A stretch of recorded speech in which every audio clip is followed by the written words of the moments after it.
4 things for this patch. There's actually stuff to talk about. Blizzard have a bunch of posts about things, so we should probably go and talk about this patch. So, very first thing, this patch is coming out November 2nd in the US, November 3rd in the EU, which basically means it's coming out in 2 weeks. Wow. Yeah, 2 weeks till the patch. Under 2 weeks, isn't it? Just under? Yeah. Yeah. Let's head up that. Date is it? 22nd. Yeah, just under 2 weeks till the patch comes out. So that's good news. That basically is just going to mean that those new customization options are there. Some new, transmog things have been, transmog restrictions and stuff have been lifted, made a little bit better.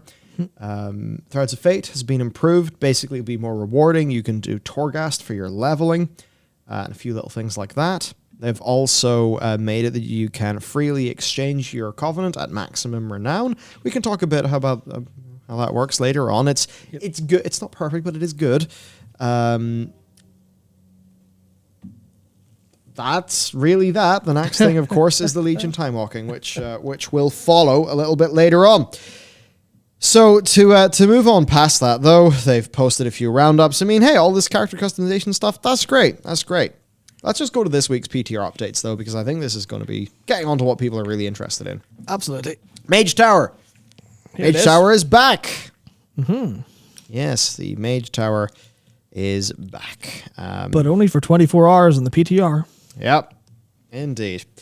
So Mage Tower is back. Testing has happened for 24 hours. Me and you haven't hopped in. We've been busy doing other things. We do have some reports, though, so that'll be interesting to get into. Interesting. There's a few new strings, though. Spell failed. For spells you can't use in the Mage Tower, and another tooltip as well. So a whole bunch of things have been disabled in the Mage Tower. All Covenant abilities, all Covenant signature abilities, like Soul Shape, all Shadowlands legendary effects, all Conduits, all Soulbinds, all Frost Shards of Domination, and various other procs, including the the Legendary Ring from Legion? Is that not BFA? Not BFA, sorry, what?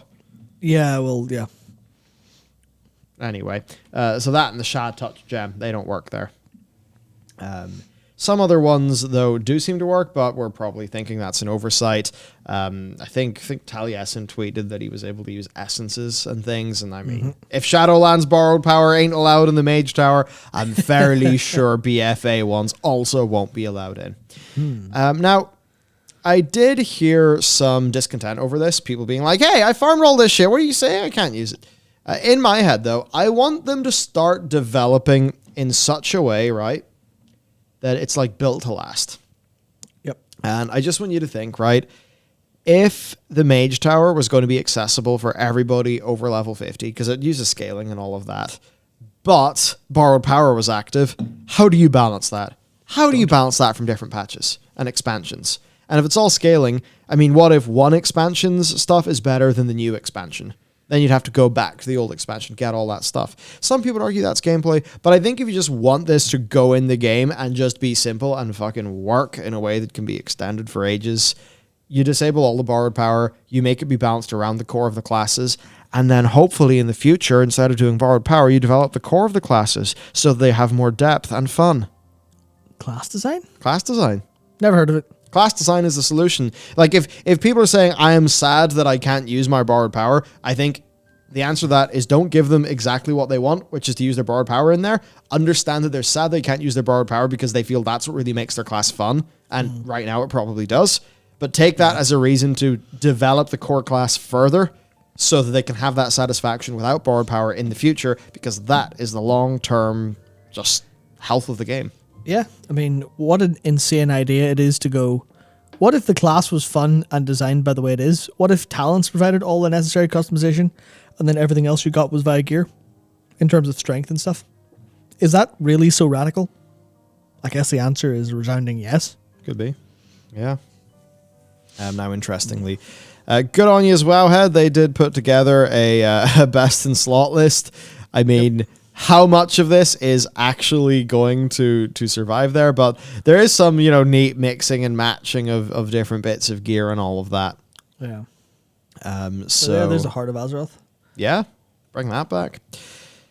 So there you go. Now, the question is it balanced? Now, the first thing to say here is the version of this that goes on PTR is like, this is the first time it's being tested. Maybe the only time it will be tested in PTR, Maybe. unless they do another few test waves, because this comes out with Legion Time Walking, which is December 7th. Right? So because it's December 7th, they will have ample internal time to continue balancing this. Yeah. Now, that said, Mandel has said Mage Towers have not been play tested internally at all, and best still, they did not adjust for the removal of effects in Legion. SV Hunter has to spend 10 seconds in Ice because Hellcarver isn't a thing anymore. Clown emoji. Mandel's Theory Crafter, by the way. Moving on, like Tank Mage Tower Time Walking review. There has been no internal testing or tuning. GL. Samaya. So a few things in Mage Tower so far. Most fights seem over-tuned so far as the ones I've tried. December delay makes sense.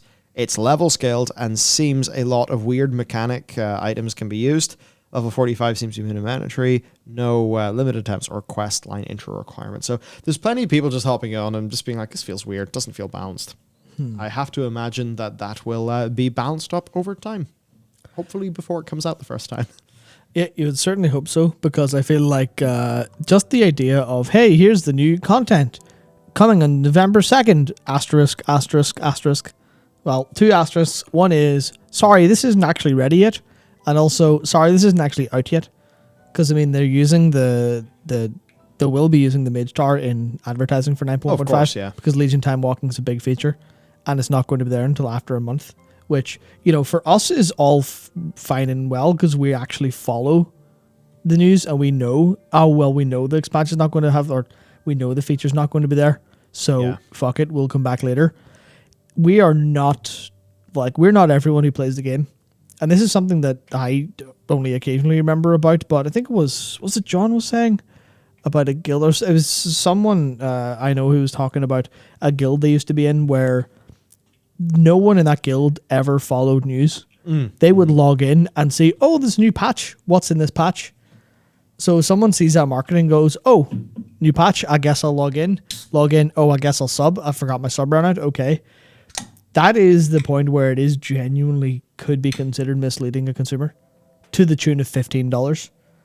And for us, that's not going to be we're going to conceptually see that, but we're not going to experientially feel it because we follow the news. But that is genuinely like an actual concern, I think, that people should have. Some people could reasonably log in and, just see things at a glance, miss that, pop in and be like, oh, where's the content? I'm confused. Yeah. So that's that situation.